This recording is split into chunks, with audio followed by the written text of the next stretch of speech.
Pihak berwenang Thailand telah mendeportasi 40 orang dari etnis minoritas Uighur ke Cina bulan lalu.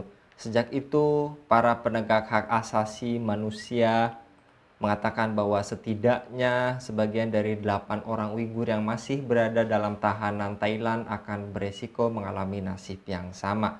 Setelah berpekan-pekan membantah rencana memulangkan puluhan orang Uighur yang ditahan sejak ditangkap karena masuk secara ilegal pada 2014, Thailand tiba-tiba menyerahkan 40 dari 48 orang ke Cina pada 27 Februari. Mengapa banyak negara muslim termasuk Mesir, Arab Saudi, dan Uni Emirat Arab tidak memberikan perlindungan kepada Muslim Uighur? Apa alasan Amerika Serikat terlibat dalam masalah Uighur dan apakah mereka benar-benar peduli dengan hak asasi manusia? Untuk membahasnya kami terhubung dengan Bung Hasbi Aswar dari Geopolitical Institute. Kita sapa terlebih dahulu. Assalamualaikum warahmatullahi wabarakatuh, Bung Hasbi. Assalamualaikum warahmatullahi wabarakatuh. Baik, Bung Hasbi, lagi-lagi Oke. nestapa kaum muslim yang kali ini juga tak henti-hentinya dihadapi oleh saudara sama muslim kita, suku Uighur, kelompok minoritas muslim di negara tersebut, yang kali ini mereka menahan di kem-kem khusus. Mengapa menurut Anda, Bung Hasbi, banyak negara Islam muslim khususnya termasuk Mesir, tadi Arab Saudi, dan Uni Emirat tidak memberikan perlindungan kepada saudara sama muslim kita ini, Bung? Kita tahu ya negara-negara Arab itu saat ini menjalin hubungan yang sangat erat dengan Cina ya, gitu. Sehingga ya mereka itu berpikirnya ya berpikir pragmatis aja gitu. Karena mereka butuh dengan Cina dengan berbagai kerjasama ekonomi yang mereka lakukan, sehingga ya negara-negara Arab itu lebih mementingkan kepentingan pragmatisme mereka, lebih mementingkan kepentingan ekonomi mereka, kepentingan politik mereka daripada melindungi saudara-saudara mereka sama Muslim. Itu yang pertama. Yang kedua, walaupun negara-negara Timur Tengah ya seperti Mesir, kemudian Arab Saudi, termasuk Uni Emirat Arab ya, yang 2021 kemarin juga mendeportasi banyak warga Muslim Uighur. Walaupun mereka sama Muslim, tapi kan landasan berpikir mereka dalam bernegara itu tidak lagi menjadikan Islam sebagai patokan utama. Sehingga konsep umat misalnya ya, ukhuwah Islamiyah itu tidak menjadi pertimbangan mereka gitu. Bahkan Bung Anggi, 2019 waktu Amerika Serikat memimpin di mana? Di PBB untuk mengecam di Dewan HAM, itu negara-negara Arab itu malah seperti Arab Saudi ya, itu termasuk negara yang ikut eh, ikut menentang upaya Amerika Serikat itu. Bahkan mereka malah berada di sisi Cina gitu loh, mendukung Cina, mendukung kebijakan-kebijakan Cina yang ada di Xinjiang. Nah, ini terjadi bukan kenapa? Karena ya mereka memang tidak lagi menjadikan Islam sebagai landasan dalam politik internasional gitu, atau dalam membuat kebijakan, tapi landasan mereka adalah kepentingan-kepentingan duniawi atau kepentingan-kepentingan pragmatisme. Nah, saya kira itu dua persoalan utama Bung Anggi ya, yang menghinggapi saudara-saudara muslim, yang menghinggapi negara-negara muslim dalam menyikapi persoalan-persoalan muslim yang terjadi. Ini sama juga jawabannya dengan mengapa negara-negara muslim tidak bersikap tegas terhadap isu Palestina misalnya, terhadap berbagai macam isu lah yang terjadi ya, Suriah, Yaman, Irak. Mengapa mereka tidak kompak? Karena mereka memang kalkulasi mereka itu bukan kalkulasi spiritual, tapi kalkulasi mereka adalah kalkulasi sekuler, ya, kalkulasi ekonomi, kalkulasi politik, dan termasuk stabilitas kawasan tentunya. Gitu, Bang Anggi. Apakah artinya nasionalisme telah mempengaruhi solidaritas umat Islam di dunia internasional ini, Bung? Ya jelas, sekularisme itu kan satu produk mereka adalah national interest, kepentingan nasional ya.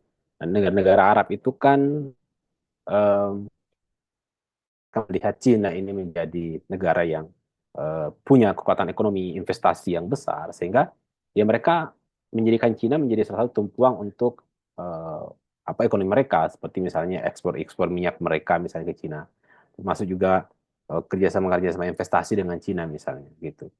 Jadi ini yang lebih utama ya, kepentingan nasional lebih utama, yaitu untuk membangun perekonomian mereka, Apalagi kita lihat ya kondisi Eropa, termasuk Amerika juga berbagai persoalan ekonomi melanda negara-negara Barat gitu, sehingga ya mereka otomatis akan mencari alternatif-alternatif potensi perekonomian yang lain, gitu. Baik China, Rusia maupun negara-negara yang lain. Nah, saya kira ya selain Barat ya kalau bukan Rusia ya Cina gitu, Bung Anggi. Nah ini kalkulasi-kalkulasi sekuler yang mereka pikirkan, dan itu murni untuk kepentingan nasional, national interest. Gitu. Karena national interest itulah sehingga kepentingan ukhuwah Islamiyah, persaudaraan sama Muslim, membela sama Muslim menjadi terabaikan.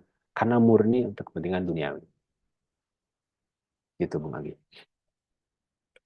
Bung Hasbi, apa dampak dari kebijakan negeri tirai bambu terhadap saudara sama muslim kita yang minoritas di Uighur sana, baik di dalam maupun di luar negara tersebut, Bung?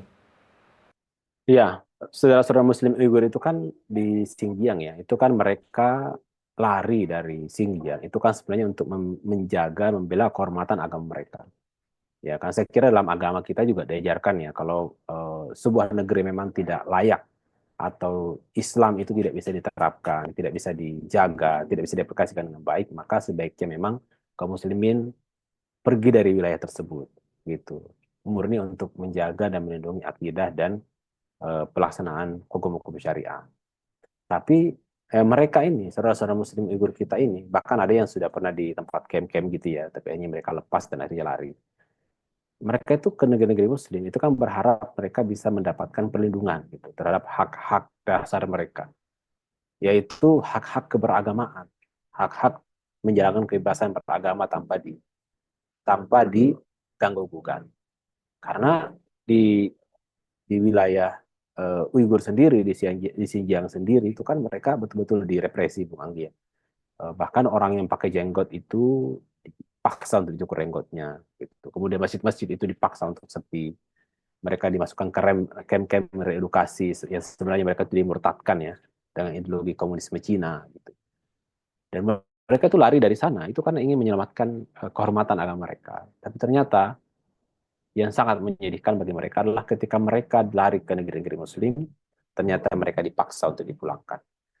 Yang saya tahu sampai hari ini yang belum mau ditekan oleh Cina untuk mengembalikan itu adalah Turki. Makanya di Qatar atau di Uni Emirat Arab itu ya, itu ada ya warga-warga Uighur itu mereka saling inilah. Kalau kalau tidak mau dideportasi ke Cina ya ke Turki gitu. Dan banyak orang-orang Uighur di Turki itu yang juga aktivis-aktivis ya, yang mereka ada di sana dan masih dilindungi. Tapi ya kita tidak tahu ya sampai kapan Turki itu bisa bertahan gitu. Apalagi dalam kondisi politik dan ekonomi global yang serba tidak menentu, ya bisa jadi kalau Turki misalnya semakin ke sini semakin bergantung sama Cina, maka bisa jadi ya Turki juga akan ikut-ikutan melembek gitu ya. Kemudian melemah dan akhirnya berkompromi terhadap tekanan-tekanan Cina. Nah ini kan hal yang sangat disayangkan ya Bung Anggi ya. Seharusnya sama Muslim, tapi karena tunduk pada kepentingan ekonomi Cina, sehingga mereka menjadi lemah secara politik terhadap Cina. Dampaknya adalah ya kehormatan kaum muslimin, akidah mereka, agama mereka menjadi tidak terlindungi. Ini berarti bahwa ya negara-negara muslim itu tidak bisa diharapkan gitu sekarang. Karena mereka itu memang betul-betul tidak melandaskan cara berpikir mereka untuk kepentingan Islam dan kaum muslimin. Dan lantas apa alasan Amerika kali ini terlibat dalam perihal Uighur? Apakah mereka benar-benar peduli dengan hak asasi manusia atau sekedar bersandiwara, Bung? Ya, ya saya kira kita semua sudah tahu lah jawabannya ya. Amerika itu kan ya karena punya kepentingan besar terhadap Cina sebagai kompetitor saat ini ya. Secara ekonomi khususnya ya Amerika akan berupaya untuk mengganggu Cina dari berbagai sisi. Jadi itu murni kepentingan ya. Makanya Indonesia tidak ikutan. Kalau Amerika itu mengangkat isu-isu Uighur, maka Indonesia itu kebanyakan abstain ya, Bung Anggi ya. Di PBB misalnya. Karena ya Amerika paham kalau ini tuh pendekatannya Amerika untuk menggebukin Cina atau untuk menyingkirkan Cina. Sementara Indonesia sendiri punya kepentingan besar terhadap Cina. Nah, jadi murni adalah motif politik. Kalau ada yang mengatakan ini karena Amerika menjunjung tinggi HAM demokrasi itu menurut saya sudah basi ya karena Ya, pada saat yang sama kan kita lihat bagaimana Amerika itu terlibat langsung dalam genosida yang terjadi di Gaza gitu. Sampai saat ini di era Trump, setahun kemarin lebih di era Biden disuplai besar-besaran oleh Amerika, Zionis gitu. Nah sekarang juga di era Biden juga sama. Bahkan Biden itu kan lebih ngeri lagi gitu. Akan menciptakan neraka macam-macam gitu. Kalau Hamas tidak mau melepaskan tahanan-tahanan dan lain sebagainya.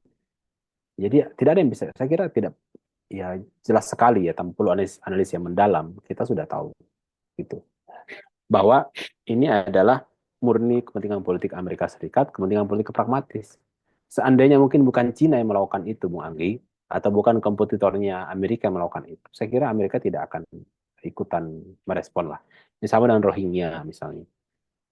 Sama dengan Muslim di India ya, yang sekarang itu juga luar biasa ditekan sedemikian rupa oleh rezim eh, radikal teroris Hindu ya, begitu di sana. Bagaimana sikap Amerika? Ya tidak ada. India itu salah satu sekutu strategis Amerika di kawasan Asia Selatan. Bagaimana dengan Rohingya? Ya Amerika tidak memperlihatkan hal yang sama kan. Kalau memang komitmen untuk kepentingan kemanusiaan, HAM, demokrasi dan lain-lain, harusnya Amerika itu peduli terhadap semua persoalan yang terjadi dimanapun juga dan dalam kondisi apapun juga. Tapi kan tidak, selektif kan, selektif gitu. Makanya ya jelas dari dulu Amerika itu double standar, selektif, bergantung kepada kepentingan Amerika Serikat sendiri. Nah, saya kira sudah saatnya lah dunia Islam itu, saya kira sudah ribuan kali lah diingatkan ya oleh banyak orang, banyak ahli, banyak ulama, banyak peneliti, banyak pengamat bahwa sudah saatnya kita tuh harus memerdekakan diri kita dari pemikiran-pemikiran dan kepentingan-kepentingan Barat gitu. Karena itulah yang membuat kita lemah, tidak berdaya membantu saudara-saudara kita kaum muslimin yang lain. Dan terakhir Bung Hasbi, lantas bagaimana seharusnya sikap dunia internasional termasuk dunia muslim dalam merespon nasib umat Islam yang tertindas seperti Uighur itu, ataukah kali ini juga patut kita bergantung kepada lembaga internasional PBB? Yang harus dilakukan jelas ya, saya kira mengambil sikap yang tegas gitu. Kalau yang pertama, ya melakukan aksi yang nyata terhadap Cina gitu ya. Saya kira saya tidak setuju kalau apa namanya, kalau solusinya adalah kemudian menerima menerima semua pengungsi-pengungsi dari Uyghur ya, karena akar masalahnya kan adalah Cina yang mencaplok wilayah Uighur, kemudian melakukan pemurtatan besar-besaran di sana. Artinya, kalau itu adalah wilayah kaum muslimin, maka umat Islam itu harus melakukan tekanan yang kuat secara politik kepada Cina. Apalagi kan Cina juga banyak bergantung kepada dunia Islam kan. Jadi senjata-senjata apa geopolitik ya, geografis, kemudian senjata sumber daya alam itu bisa menjadi alat untuk menekan Cina sebenarnya. Ada banyak hal yang bisa dilakukan. Karena Cina bergantung kepada dunia Islam dalam banyak hal, Bung Anggi. Dan saya kira itu sangat-sangat bisa dilakukan. Gitu. Tapi kuncinya adalah dunia Islam itu jangan ini harus buka mata, harus peduli terhadap nasib nasib sesama kaum muslimin dan harus kompak ya, satu suara gitu. Jangan cuman forum OKI itu cuma jadi kayak forum formalitas, melakukan kecaman. Itu pun ketika melakukan desakan, mendesak PBB, mendesak Amerika itu udah tahu kan mereka itu lembaga-lembaga yang tidak bisa berbuat apa-apa gitu. Kalau Amerika jelas, Amerika itu yang terlibat dalam berbagai kejahatan itu. Harusnya umat Islam dan dunia Islam dan rezim kaum muslimin, apalagi kita punya OKI, itulah yang menjadi forum kita untuk berkomunikasi dan kemudian membuat satu suara bulat untuk bersikap secara tegas. Bahkan kalau bisa ada kalimat yang keluar ya, bahwa ya OKI atau dunia Islam atau pemimpin-pemimpin dunia Islam akan eh, kalau PBB tidak bisa bersikap tegas, maka misalnya OKI itu akan eh, mengambil langkah tegas untuk membela sesama kaum muslimin. Nah, gitu. Saya kira itu langkah yang sangat bisa dilakukan sekarang. Kita punya pasukan puluhan juta ya kalau dunia Islam disatukan. Kita punya jalur-jalur transportasi ekonomi militer yang juga besar gitu. Dan itu masih sangat-sangat dilakukan sekarang.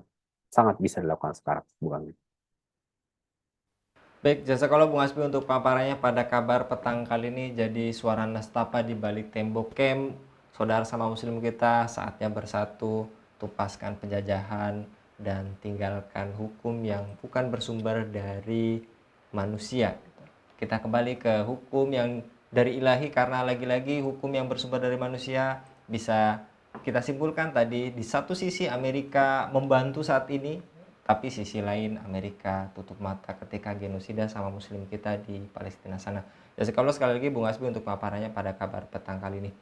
Demikian pemirsa Elava News, dukung dengan subscribe, share, dan like. Semoga menjadi kebaikan bagi kita semua di dunia dan di akhirat.